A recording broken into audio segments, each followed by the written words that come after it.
হরে কৃষ্ণা। শুভ সকাল বন্ধুরা। দেখো, আজ সকালের পুজো আমার হয়ে গেছে।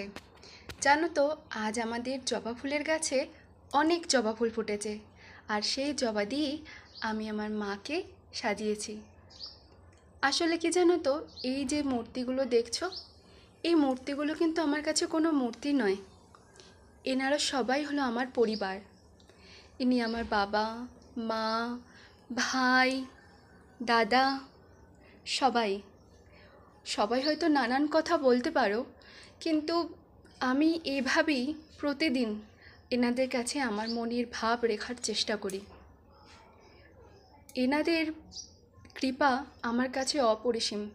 জীবনের প্রতিটি পদক্ষেপে এনাদের আশীর্বাদ আমি উপলব্ধি করতে পারি, অনুভূতি করতে পারি আমি।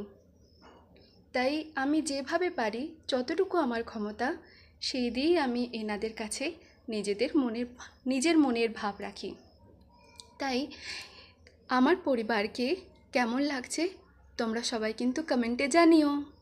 রাধে রাধে কৃষ্ণা।